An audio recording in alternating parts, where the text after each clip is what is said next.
அனைவருக்கும் வணக்கம். இன்னைக்கு இந்த வீடியோல நம்ம பார்க்க போறது இந்தியாவில் மக்கள் தொகை கணக்கெடுப்பு 2027க்கான பணிகள் தொடர்ந்து நடைபெற்று வருகின்றது. இந்தியாவில் உள்ள ஒவ்வொரு மாநிலத்திலும் மக்கள் தொகை கணக்கெடுப்பு 2027க்கான பணிகள் நடைபெற்று வருகின்றது. தமிழகத்தில் ஆகஸ்ட் 1 முதல் 30ஆம் தேதி வரை மக்கள் தொகை கணக்கெடுப்புக்கான பணிகள் நடைபெற இருக்கின்றது. அதற்கு முன்பாக பொதுமக்கள் தாங்களாகவே சுய பதிவு அதாவது செல்ஃப் எனுமரேஷன் செய்யும் வேலைகள் ஜூலை 17 முதல் ஜூலை 31 வரை நடைபெற இருக்கின்றது. இணையதளம் வழியாக பொதுமக்கள் எவ்வாறு சுய கணக்கெடுப்பு எனப்படும் செல்ஃப் எனுமரேஷன் போர்ட்டலை பூர்த்தி செய்வது என்பது பத்தி தான் இந்த வீடியோல நம்ம தெளிவா பார்க்க போறோம். இந்த வீடியோவை முழுசா பாருங்க. இந்த வீடியோவை நிறைய பேருக்கு ஷேர் பண்ணுங்க. மனித சேவை சேனல் சப்ஸ்கிரைப் பண்ணாதவங்க சப்ஸ்கிரைப் பண்ணி பெல் ஐகானை பிரஸ் பண்ணுங்க. இந்தியாவில் மக்கள் தொகை கணக்கெடுப்பு 2027க்கான பணிகள் ஒவ்வொரு மாநிலத்திலும் நடைபெற்று வருகின்றது. தமிழகத்தில் ஆகஸ்ட் 1 முதல் 30ஆம் தேதி வரை மக்கள் தொகை கணக்கெடுப்புக்கான பணிகள் நடைபெற இருக்கின்றது. அதற்கு முன்பாக ஜூலை 17 முதல் ஜூலை 31ஆம் தேதி வரை இணையதளம் வழியாக பொதுமக்கள் தாங்களாகவே சுய பதிவு மேற்கொள்ளும் செல்ஃப் எனுமரேஷன் பணியானது நடைபெற இருக்கின்றது. மக்கள் தொகை கணக்கெடுப்புடன் ஜாதிவாரி கணக்கெடுப்பும் நடத்தப்படும் என மக்கள் தொகை கணக்கெடுப்பு தமிழ்நாடு இயக்குனர் அவர்கள் தெரிவித்துள்ளார்கள். நம் நாட்டில் முதல் மக்கள் தொகை கணக்கெடுப்பானது 1872ஆம் ஆண்டு நடத்தப்பட்டது. அதன் பிறகு நாடு முழுவதும் 1881ஆம் ஆண்டு கணக்கெடுப்பு நடத்தப்பட்டது. கடைசியாக கடந்த 2011ஆம் ஆண்டு மக்கள் தொகை கணக்கெடுப்பு நடத்தப்பட்டது. அதன் தொடர்ச்சியாக 2021ஆம் ஆண்டு கணக்கெடுப்பு நடத்த ஆயத்த பணிகள் மேற்கொள்ளப்பட்டன. ஆனால் கொரோனா பரவல் காரணமாக அந்த பணிகள் ரத்து செய்யப்பட்டது. இந்நிலையில் 16 ஆண்டுகளுக்கு பின் அடுத்த ஆண்டு அதாவது 2027ஆம் ஆண்டு மக்கள் தொகை கணக்கெடுப்பு நடைபெற உள்ளது. முதல் முறையாக டிஜிட்டல் வழியாக நடத்தப்படும் மக்கள் தொகை கணக்கெடுப்பானது வீடுகள் கணக்கெடுப்பு மற்றும் மக்கள் தொகை கணக்கெடுப்பு என இரு கட்டங்களாக நடத்தப்படும். அந்த வகையில் வரும் ஆகஸ்ட் 1 முதல் 30ஆம் தேதி வரை வசிக்கும் வீடு பற்றிய விவரங்களை சேகரிக்கும் பட்டியல் மற்றும் வீடுகள் எத்தனை என்ற கணக்கெடுப்பு பணி நடக்கும். அதன் முன்பு சுய கணக்கெடுப்பு பணி 17/7/2026 முதல் தொடங்கப்படுகின்றது. பொதுமக்கள் www.se.census.gov.in என்ற இணையதளத்தில் தங்களின் சுய விவரங்களை பதிவேற்றம் செய்யலாம். 16 மொழிகளில் பதிவேற்றம் செய்ய வசதிகள் ஏற்படுத்தப்பட்டுள்ளது. இந்த பணிகள் வரும் 31ஆம் தேதி வரை நடைபெற இருக்கின்றது. சுய பதிவேற்றத்துக்கு பின் ஒரு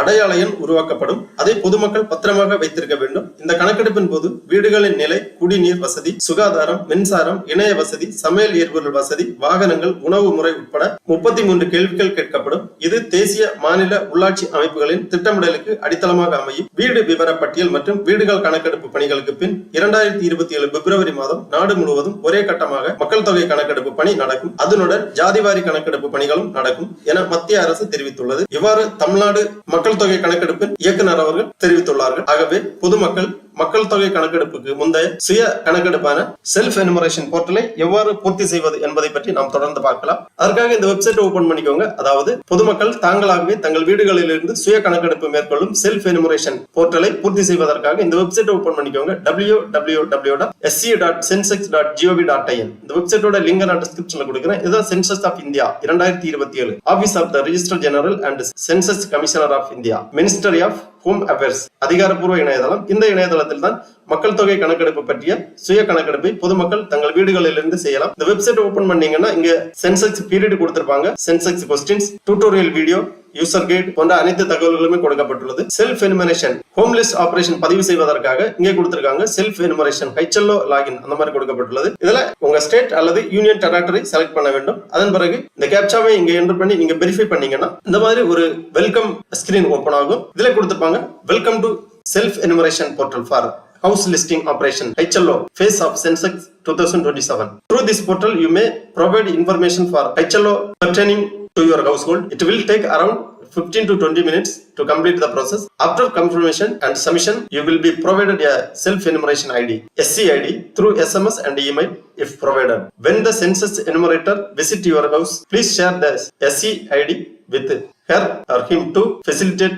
completion of the HLO for your household. அந்த மாதிரி கொடுக்கப்பட்டுள்ளது. அதாவது இந்த செல்ஃப் எனுமரேஷன் போர்ட்டலை நீங்க பூர்த்தி செய்த பிறகு ஒரு SCID எனப்படும் 11 இலக்க ஐடி ஆனது உங்களுக்கு ஜெனரேட் ஆகும். அந்த ஐடியை மக்கள் தொகை கணக்கெடுப்பு பணிகளுக்காக உங்கள் வீடு தேடி வரும் அதிகாரிகளிடம் நீங்கள் சமர்ப்பித்தால் போதுமானது. இந்த போர்ட்டலை பூர்த்தி செய்வதற்காக 15 முதல் 20 நிமிடங்கள் ஆகும் என்று தெரிவிக்கப்பட்டுள்ளது. ஓகே ஆப்ஷனை கிளிக் பண்ணி இந்த மாதிரி ஒரு பேஜ் வரும். இதுல name of the head of the household அதாவது வீட்டு தலைவர் அல்லது வீட்டு தலைவியின் பெயர், மொபைல் நம்பர் மேண்டேட்டரியா என்டர் பண்ண வேண்டும். இமெயில் ஐடி கேட்டிருக்காங்க. இமெயில் ஐடி ஆப்ஷனல் தான், இருந்தா என்டர் பண்ணிக்கோங்க, இல்லாட்டாலும் பரவாயில்ல. உங்க நேம், மொபைல் நம்பர் என்டர் பண்ணி வெரிஃபை அண்ட் ப்ரொசீட் ஆப்ஷனை கிளிக் பண்ணிக்கோங்க. உங்க மொபைல் நம்பருக்கு ஓடிபி சென்ட் பண்ணுவாங்க. அந்த ஓடிபியை நீங்க என்டர் பண்ணி வெரிஃபை பண்ண வேண்டும். உங்க மொபைல் நம்பருக்கு ஓடிபி சென்ட் பண்ணிருப்பாங்க. இந்த ஓடிபியை இங்க என்டர் பண்ணிக்கோங்க. அதன் முன்பாக உங்க லாங்குவேஜ் செலக்ட் பண்ணிக்கோங்க. 16 மொழிகள் கொடுக்கப்பட்டிருக்கும். உங்க மொழியை நீங்க தேர்ந்தெடுத்துக்கோங்க. உங்க ஓடிபியை என்டர் பண்ணி வெரிஃபை பண்ண உடனே இந்த மாதிரி ஒரு ஸ்கிரீன்ல ஒரு நோட்டிபிகேஷன் வரும். உங்கள் எஸ்சி ஐடியை உரிய கணக்கெடுப்பாளருக்கு ஒதுக்குக. வரைபடத்தில் உங்கள் வீட்டின் இருப்பிடத்தை குறித்ததை உறுதிப்படுத்தவும். வரைபடத்தில் சிவப்பு இருப்பிடத்தின் குறியீட்டை உங்கள் வீட்டின் மீதோ அல்லது உங்கள் வீட்டிற்கு அருகிலோ நகர்த்தவும். குறிப்பான் ஏற்கனவே உங்கள் வீட்டின் மீது இருந்தால் அதை சிறிதளவு நகர்த்தி மீண்டும் உங்கள் வீட்டின் மீதோ அல்லது வீட்டிற்கு அருகிலோ நகர்த்தவும். மொபைலில் சுய கணக்கெடுப்பை செய்வதற்கு வரைபடத்தில் உள்ள சிவப்பு இருப்பிடக்குறியை 2 விரல்களால் நகர்த்தி உங்கள் வீட்டின் மீதோ அல்லது வீட்டிற்கு அருகிலோ கொண்டு வரவும். வரைபடத்தில் உங்கள் வீட்டின் இருப்பிடம் சரியான அடையாளம் கிடைக்கவில்லை என்றாலும் பரவாயில்லை. அந்த மாதிரி கொஞ்சம் நோட் கொடுத்திருக்காங்க. சரி அப்படிங்கிற அந்த ஆப்ஷனை நீங்க கிளிக் பண்ணி மக்கள் தொகை கணக்கெடுப்புக்கான இந்த படிவத்தை பூர்த்தி செய்ய ஆரம்பிக்கலாம். இதுல 6 விவரங்கள் கேட்டிருக்காங்க. அமைவிட விவரங்கள், சென்செக்ஸ் வீட்டு விவரங்கள், பொது தகவல்கள், அப்புறம் வசதிகள், சொத்துக்கள், விவரங்களை சரிபார்த்து உறுதிப்படுத்தவும். இந்த மாதிரி 6 ஸ்டெப்பா கொடுக்கப்பட்டுள்ளது. ஃபர்ஸ்ட்ல உங்க மாநிலத்தை தேர்ந்தெடுத்திருக்கோங்க.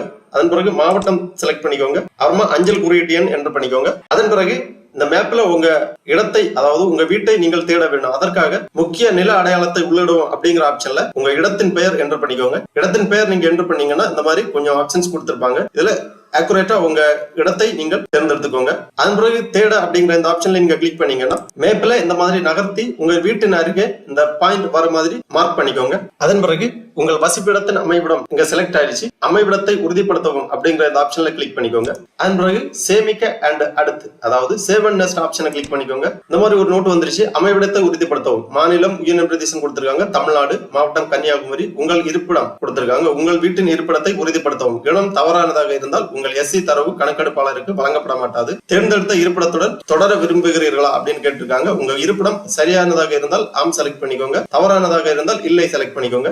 அமைவிடம் நீங்க செலக்ட் பண்ண உடனே ஃபர்ஸ்ட் ஸ்டெப்ல டிக் வந்துருச்சு. அதன் பிறகு அடுத்த ஸ்டெப், செகண்ட் ஸ்டெப் நீங்க பூர்த்தி செய்ய வேண்டும். சென்செக்ஸ் வீட்டு விவரங்கள், அதாவது மக்கள் தொகை கணக்கெடுப்பு வீட்டு விவரங்கள் கேட்டிருக்காங்க. ஒரு கட்டிடம் முழுவதுமோ அல்லது கட்டிடத்தின் ஒரு பகுதியோ அல்லது அங்கீகரிக்கப்பட்ட தனித்து இயங்கக்கூடிய ஒரு பகுதியோ, சாலை அல்லது பொது தாழ்வாரம் அல்லது படிக்கட்டு ஆகியவற்றிலிருந்து தனியானதொரு பிரதான நுழைவு வாயிலை கொண்டிருந்தால் அது சென்செக்ஸ் வீடு என்று சொல்லப்படும். அடுத்ததாக சென்செக்ஸ் வீட்டின் தரையின் பிரதான கட்டுமான பொருள், அப்புறமா சென்செக்ஸ் வீட்டு சுவரின் பிரதான கட்டுமான பொருள், சென்செக்ஸ் வீட்டு கூரையின் பிரதான கட்டுமான பொருள், சென்செக்ஸ் வீட்டு நிலைமை, அந்த மாதிரி வீட்டு விவரங்கள் கேட்டிருக்காங்க. எல்லாமே பார்த்து புரிந்து கொண்டு அதன் பிறகு பூர்த்தி செய்து கொள்ளுங்கள். எல்லா தகவல்களுமே பூர்த்தி செய்த பிறகு சேமிக்க அண்ட் அடுத்து, அதாவது சேவ் அண்ட் நெக்ஸ்ட் ஆப்ஷனை கிளிக் பண்ணிக்கோங்க. நீங்கள் தொடர விரும்புகிறீர்களா ஆம் டிக் பண்ணிக்கோங்க. அதன் பிறகு அடுத்த ஸ்டெப் கேட்டிருக்காங்க. பொது தகவல்கள், குடும்பத்துடன் தொடர்புடைய தகவல்கள் கேட்டிருக்காங்க.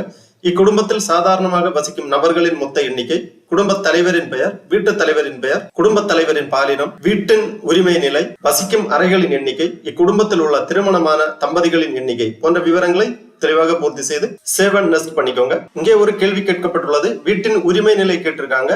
சொந்த வீடாக இருந்தால் சொந்தம் எழுதிக்கோங்க. வாடகை வீடு ஆனால் சொந்த வீடு உள்ளது, வாடகை வீடு ஆனால் சொந்த வீடு இல்லை, மற்றவை. நீங்கள் வசிக்கும் வீட்டின் நிலைமை குறித்து தான் இங்கே பூர்த்தி செய்ய வேண்டும். வாடகை வீடாக இருந்தால் வாடகை வீடு ஆனால் சொந்த வீடு இல்லை என்பதை பூர்த்தி செய்ய வேண்டும். வாடகை வீட்டின் நிலைமை விவரங்களை தான் இங்கே பூர்த்தி செய்ய வேண்டும். அப்புறமா வசிக்கும் அறைகளின் எண்ணிக்கை கேட்டிருக்காங்க. இக்குடும்பத்தில் உள்ள திருமணமான தம்பதிகளின் எண்ணிக்கை போன்ற விவரங்களை தெளிவாக பூர்த்தி செய்து சேமிக்க அண்ட் நெக்ஸ்ட் ஆப்ஷனை கிளிக் பண்ணிக்கோங்க.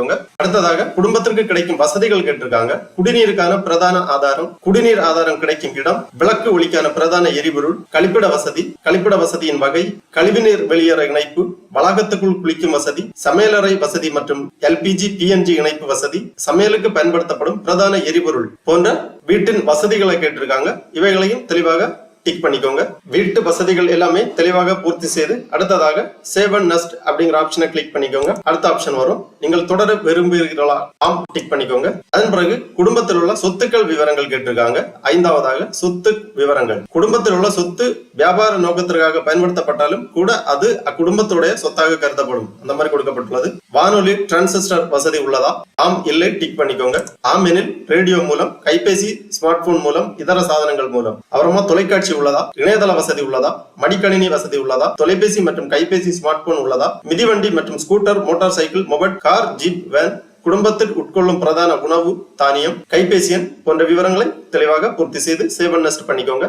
5 விவரங்களையும் பூர்த்தி செய்த பிறகு கடைசியாக முன்னோட்டம், அதாவது வீட்டு விவரங்கள் ப்ரீவியூ கொடுத்திருக்காங்க. இந்த ப்ரீவியூவை ரேட் பண்ணி சப்மிட் பண்ணிக்கோங்க. இருப்பிட தகவல்கள், மக்கள் தொகை கணக்கெடுப்பு வீட்டு விவரங்கள், நீங்கள் கொடுத்திருக்கக்கூடிய டீடைல்ஸ் எல்லாமே சரியாக இருக்கிறதா என்பதை செக் பண்ணிக்கோங்க. அடுத்ததாக உறுதிப்படுத்தி சமர்ப்பிக்கவும் அப்படிங்கிற ஒரு ஆப்ஷன் இருக்கு. வரைவாக நீங்க சேமிக்கலாம். திருத்தலுக்காக திரும்பவும் நீங்க பின்னாடி சென்று திருத்தங்கள் தேவைப்பட்டால் திருத்திக் கொள்ளலாம். 3 ஆப்ஷன் கொடுத்திருக்காங்க. உறுதிப்படுத்தி சமர்ப்பிக்கவும் அப்படிங்கிற ஆப்ஷனை நீங்க கிளிக் பண்ணீங்கன்னா உங்களோட சுய கணக்கெடுப்பு படிவம் சமர்ப்பிக்கப்படும். உங்களுக்கான செல்ஃப் எனுமரேஷன் ஐடி ஜெனரேட் ஆகும். வரைவாக சேமிக்கவும் அப்படின்னா நீங்க டிராப்டாக இந்த இணையதளத்திலே சேமித்துக் கொள்ளலாம். பிறகு எப்ப வேண்டாலும் நீங்க சமர்ப்பிக்கலாம். திருத்தலுக்காக திரும்பவும் அப்படிங்கிற ஆப்ஷன் நீங்க கிளிக் பண்ணீங்கன்னா இந்த பேக் செக்ஷனுக்கு போகும். அடுத்தபடியாக நீங்க ஏதாவது திருத்தங்கள் மேற்கொள்ள விரும்பினால் திருத்திக் கொள்ளலாம். உங்களுக்கு ஏதாவது சந்தேகங்கள் இருந்தால் இங்கே அடிக்கடி கேட்கப்படும் கேள்விகள் அப்படிங்கிற ஒரு ஆப்ஷன் இருக்கு. இதை நீங்க கிளிக் பண்ணி சந்தேகங்களை தெரிந்து கொள்ளலாம். மக்கள் தொகை கணக்கெடுப்பு பற்றிய பொதுவான கேள்விகள், மக்கள் தொகை கணக்கெடுப்பில் சுய கணக்கெடுப்பு குறித்த கேள்விகள் அப்படிங்கிற ஆப்ஷன் எல்லாமே இருக்கு. நீங்க வேணும்னா சரிபார்த்து கொள்ளலாம்.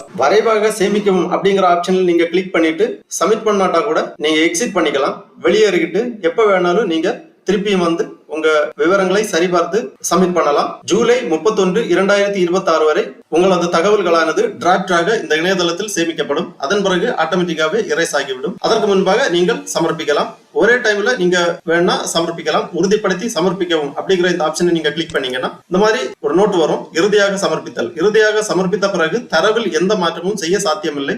நீங்கள் நிச்சயமாக தொடர விரும்புகிறீர்களா அப்படின்னு கேட்டிருக்காங்க. இல்லை, ஆம் டிக் பண்ணிக்கோங்க. கன்ஃபார்மா நீங்க சப்மிட் பண்ணலாம் அப்படின்னா இந்த ஆம் ஆப்ஷனை கிளிக் பண்ணிக்கோங்க. உடனே இந்த மாதிரி உங்க சுய கணக்கெடுப்பானது பதிவு செய்யப்படும். வெற்றிகரமாக சமர்ப்பிக்கப்பட்டுள்ளது. உங்கள் சுய கணக்கெடுப்பு படிவம் வெற்றிகரமாக சமர்ப்பிக்கப்பட்டுள்ளது. உங்கள் சுய கணக்கெடுப்பு ஐடி, அதாவது எஸ்சி ஐடி இங்க கொடுத்திருப்பாங்க. 12 இலக்க எஸ்சி ஐடி இங்க உங்களுக்கு ஜெனரேட் ஆகும். இந்த ஐடியை நோட் பண்ணி வச்சுக்கோங்க. அது மட்டும் இல்ல, SMS வழியாகவும் இந்த ஐடி உங்களுக்கு சென்ட் பண்ணியிருப்பாங்க. உங்கள் HLOவை முடிக்க இந்த எஸ்சி ஐடியை கணக்கெடுப்பாளருடன் பகிர்ந்து கொள்ளவும். இல்லையெனில் கணக்கெடுப்பாளரால் புதிய கணக்கெடுப்பு கோரப்படலாம். எஸ்சி ஐடி உங்கள் மொபைல் மற்றும் மின்னஞ்சலுக்கு வழங்கப்பட்டிருந்தால் அதை மின்னஞ்சலுக்கு அனுப்பப்பட்டுள்ளது அப்படின்னு கொடுத்திருப்பாங்க. இதுதான் உங்க எஸ்சி ஐடி. இந்த ஐடியை நீங்க நோட் பண்ணி வச்சுக்கோங்க. இவ்வளவுதான் மக்கள் தொகை கணக்கெடுப்பு பற்றிய சுய கணக்கெடுப்பு செல்ஃப் எனுமரேஷன் படிவம் உங்களுக்கு சமர்ப்பிக்கப்பட்டது.